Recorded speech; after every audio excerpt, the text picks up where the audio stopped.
together now for 40 years, and it don't seem a day too much. There ain't a lady living in the land, and I'd swap for my dear old Dutch. There ain't a lady living in the land, as I swap for my dear old Dutch. Boiled beef and carrots, that's the stuff we love and care and make you but don't live like vegetarians, or do they need to carrots? Your water like no other kind. Boiled beef and carrots, I like pickled onions, I like piccadilly, pickled cabbages, or right, pickled beef on Sunday night. I can go to mattresses, but what I do prefer is a little bit of cucumber.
Once again, good evening, ladies and gentlemen! Your warmth of welcome for our newest newcomer, Miss Joan Merrigan!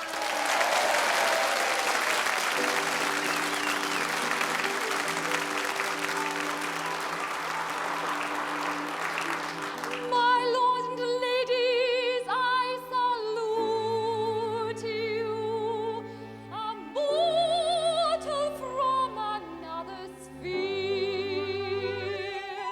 I do not mean to persecute you.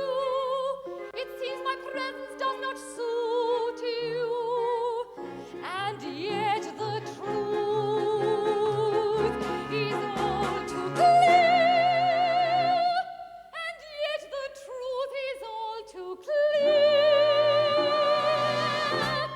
The simple fact is, I am here.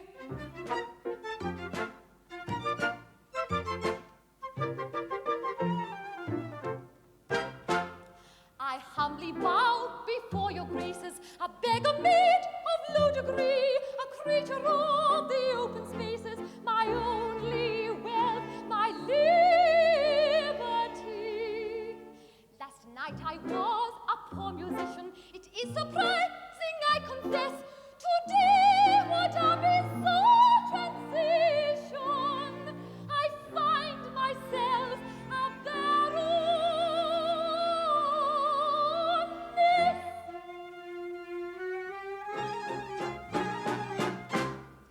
My father was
inexhaustible, anecdotally persiflaginous,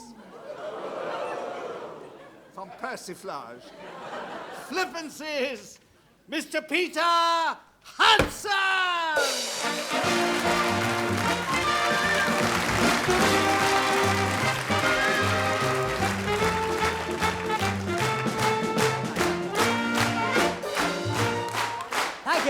Thank you very much. Good evening, ladies and gentlemen. I tell you what I'm going to do. I'm going to try you out for laughs, and to see which is the funniest side. I'll try over here first, you see, just to see what you like. I don't want you to laugh over there, as I get cross. So just this side first, you see. Now, a fellow walks into a pub with a penguin under his arm.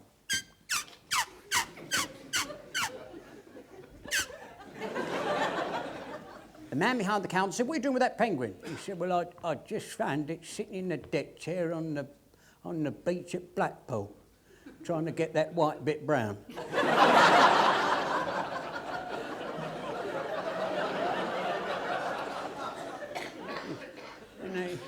And he hadn't paid his deck chair. Keep still while I'm talking in the gentleman.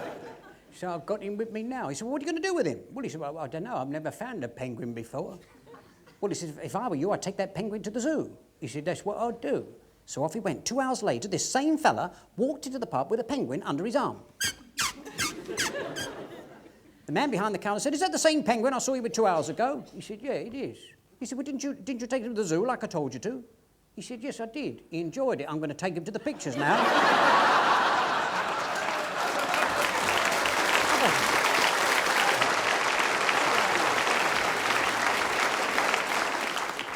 Now, I love animal stories, and what I must tell you is that there was an elephant and a kangaroo, and they were talking to one another.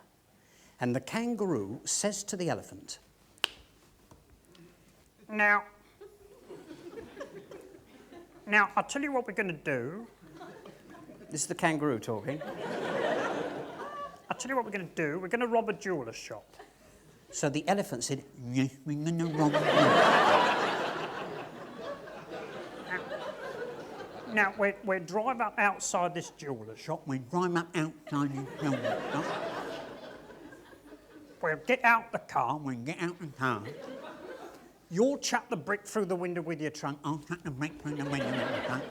I'll grab the jewels and stuff them in my pouch. You'll grab the jewels and stuff them in your pouch.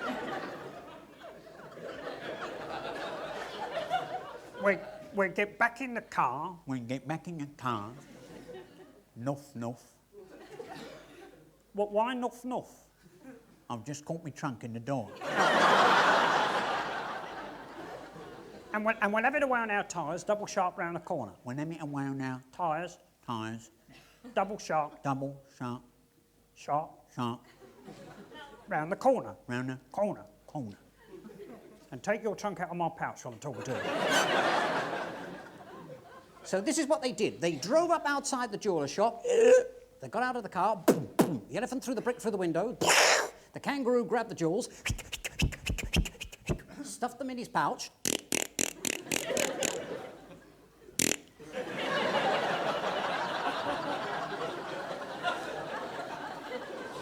They jumped back in the car. Boom, boom.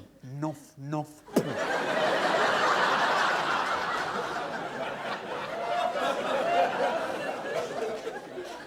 And they had it around their tyres, double sharp round the corner.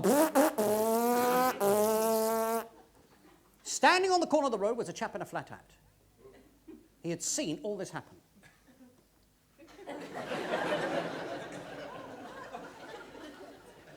Round the corner came a panda car. Out gets a panda.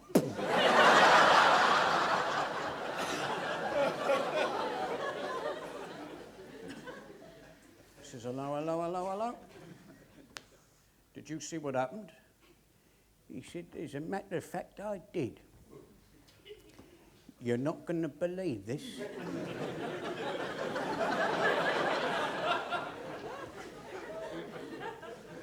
He said, you're not the same chap with the penguin, are you? He said, no.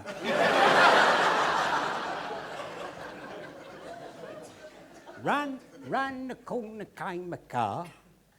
Out got an elephant and a kangaroo. He said, what was the make of the car?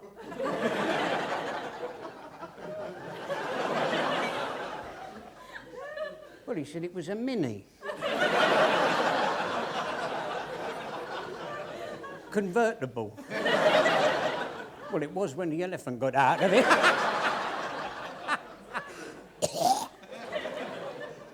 And this elephant, he got out, he chucked the brick through the window with his trunk, the kangaroo grabbed the jewels, stuffed them in his pouch, they jumped back in the car, and they headed away and their tyres double sharp round the corner. So the policeman said, I say, and tell me, would you be able to recognise these two again if you saw them? He said, no. He said, why not? He said, they had nylon stockings pulled over their heads.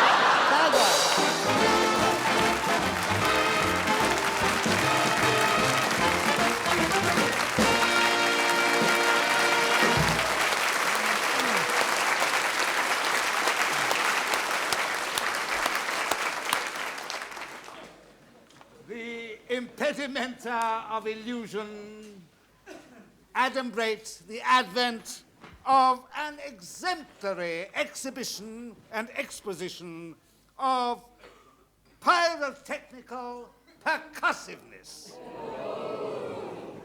A xylophone player from Switzerland, Mr. Ralph Hyde!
That's what I call ambidextrous.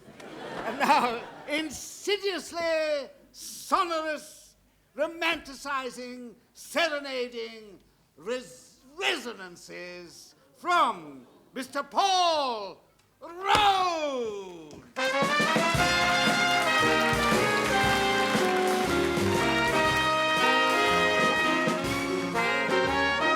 Maybe I'm right, and maybe I'm wrong. Maybe I'm weak, and maybe I'm strong, but nevertheless I'm in love with you. Maybe I'll win, maybe I'll lose. Maybe I'm in for singing the blues, but nevertheless I'm in love with you.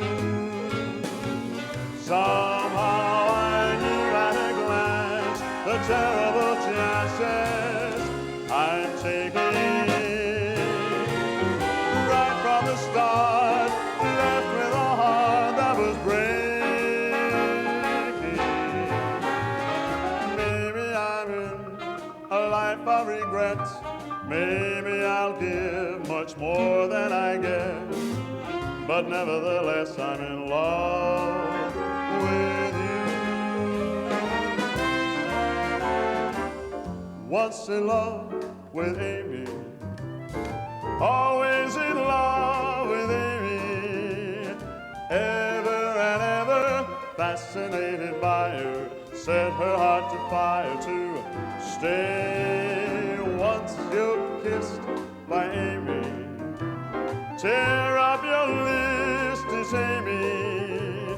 Fly her with bonbons, poetry and flowers, moon a million hours away. You might be quite the fickle-hearted rover, so carefree and bold. You love a girl and then you say it's over, and then quit cold. But once in love with Amy, always in love with Amy, ever and ever, sweetly your romancer. But I know the answer will be that Amy'd rather stay in love with me.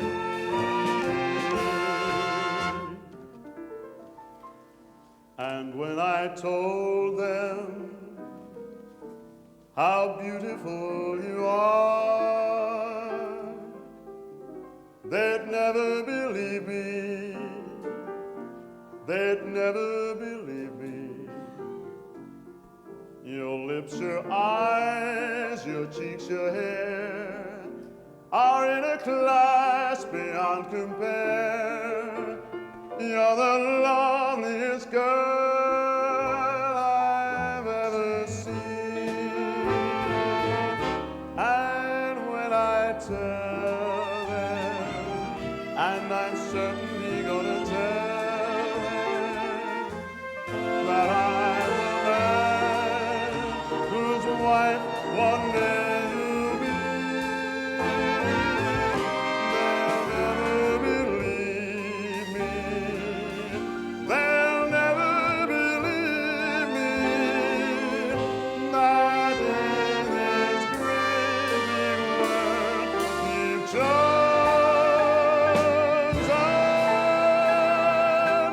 me.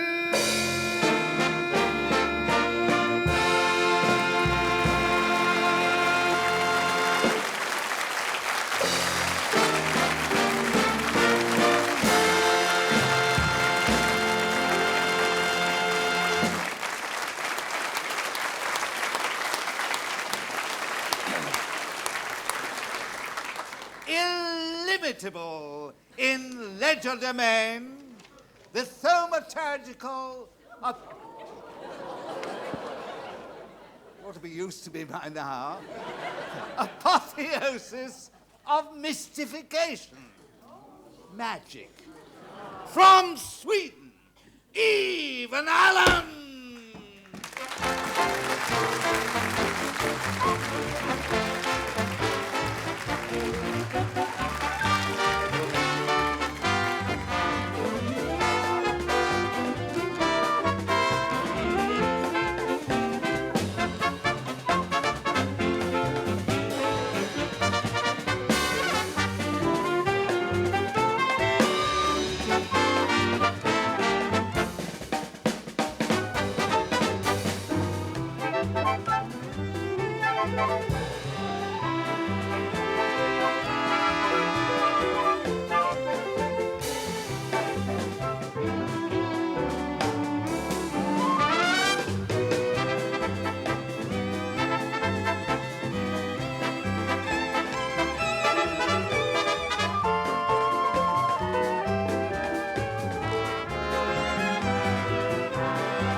tonalities in troubadour triplicity. Sweet substitute.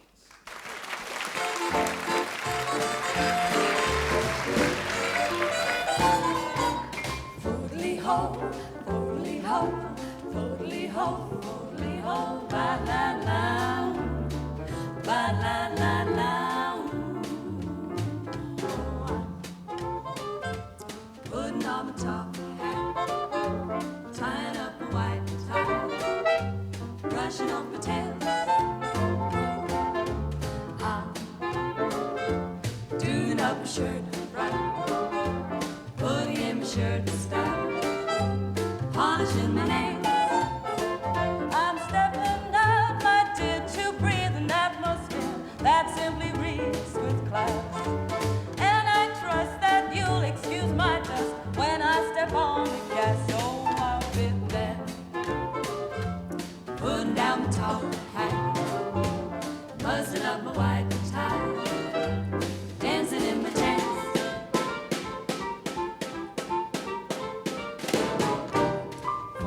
Ho, ho, ho, ho, ba la la, ba la la la.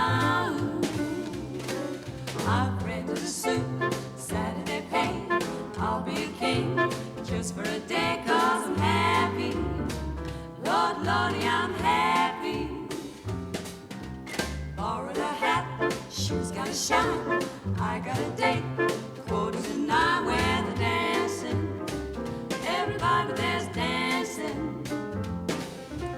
I look keen, and what I mean, I simply reek with class.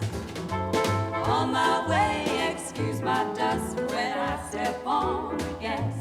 Oh, after tonight, back in my room, but for tonight I'm dressed like a groom while I'm dancing. I'm happy 'cause I'm dancing. That's the reason that I'm putting on my top hat, whoa, tying up a white tie, whoa, brushing up my tail, spuddle-doo-dah.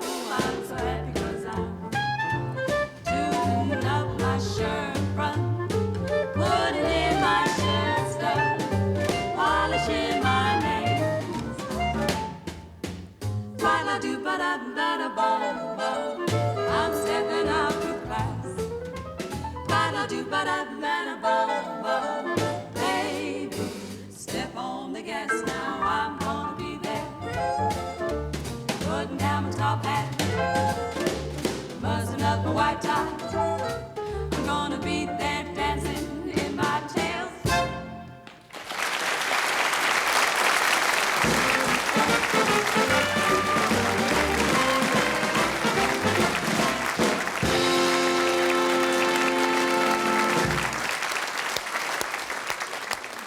Magniloquent luminary of lugubrious lucubrations, the one and only Mr. Les Dawson!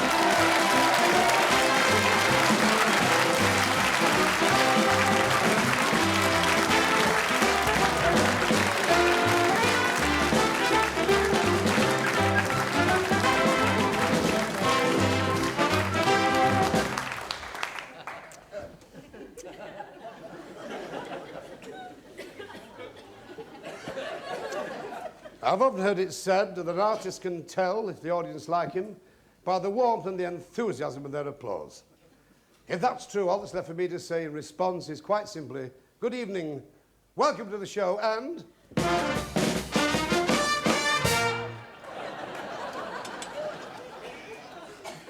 What made me say that? That was unforgivable. I can only crave your indulgence and put it down to the fact that I've had a couple of traumatic experiences in my life. Last Monday, after 15 happy years, my dear wife ran away with a fella next door, and oh, I do miss him.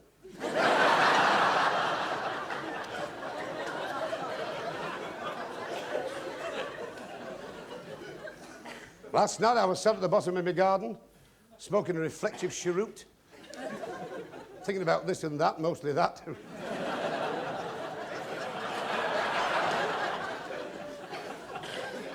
And as I gazed at the night sky, that vast celestial canopy, a sense of profound awe came over me as I looked at the myriad of stars twinkling like pieces of quicksilver thrown carelessly onto black velvet. My senses, my very pulse raced at the sight of the waxen moon, riding high across the heavens towards the black void, wherein the tethered bulks of Jupiter and Mars hung festooned for all time.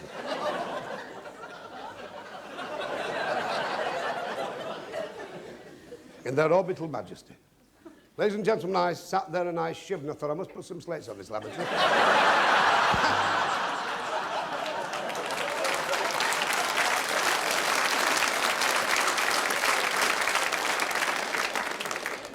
Suddenly from the heavens streaked a ball of fire, which landed right in my garden, right in the middle of a clump of dwarf gladioli. Incinerated the lawn and scorched the desire from a rampant Tom.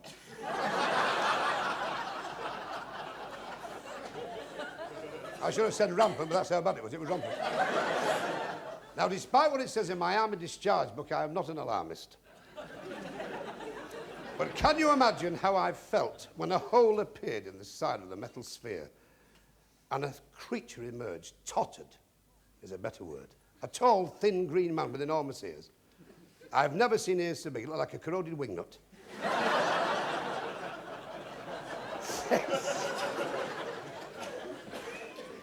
This creature tottered towards me and went, ooh. Somehow I found my tongue, which was in my mouth all the time. Handy place to give it, actually. I said, oh, space traveller, where are you from, the moon? And the thing replied, yeah!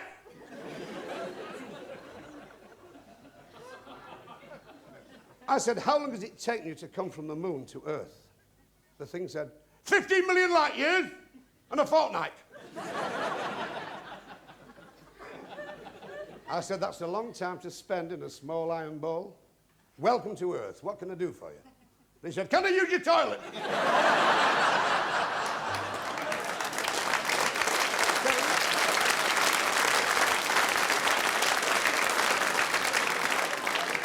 May I go with a bunion? No, I told that story to the mother-in-law last night and she nearly died laughing. Still better luck next time. Well, I must say it's a great pleasure to be appearing once more in this delightfully furnished theatrical cupboard. So it's got such a nice atmosphere, this place. It's like having a birthday. As soon as you walk in, it puts your ears on you. Don't you find it warm in here? Do you find it warm? I've never been as hot since we paid the rates twice. There used to be air conditioning here, you know, but somebody killed the bat.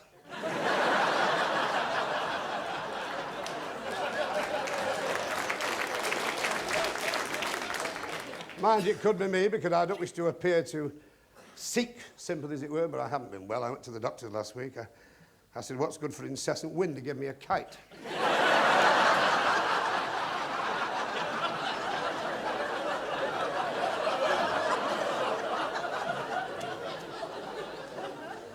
I was on the way out, he pointed to a bottle on the shelf. He said, do me a sample in there. I said, what, from down here?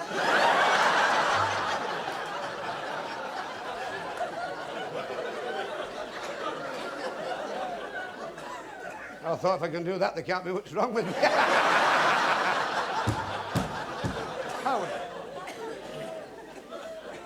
Mind you, I don't think much of this doctor of ours, you know. I'm not saying he's old-fashioned, but when he lances a ball, he does it on horseback.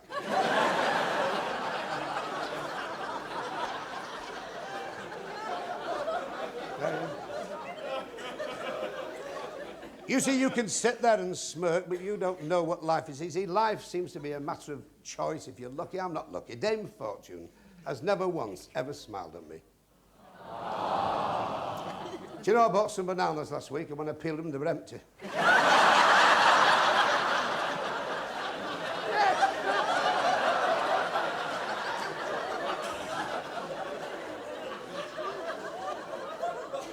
Do you know, I backed a horse in the Grand National and it fell in the paddock. But one tries, and may I say that if you're ever around where I live, because you've been such a superb audience tonight, the complete nigrification of corybantics. Should you ever be where I live, don't hesitate to call. Because believe me, the front door's always open. We can't shut the bloody thing.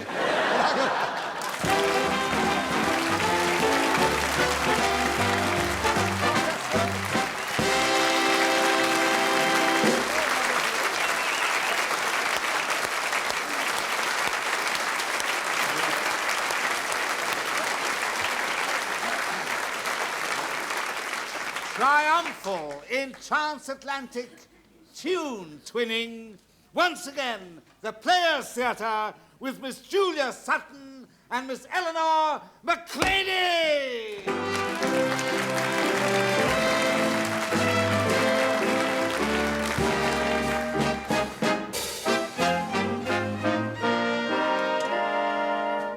East End, West End, all around the town. The kids play ring-a-rosies, London Bridge is falling down. Boys and girls together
It's only just time to ask Mr. Les Dawson to lead the company and yourselves in the last chorus for tonight, down at the Old Bull and Bush. Ladies and gentlemen, Mr. Les Dawson, the entire company, Mr. Bernard Herrmann, the entire and undefeated orchestra. But this time, chiefly, your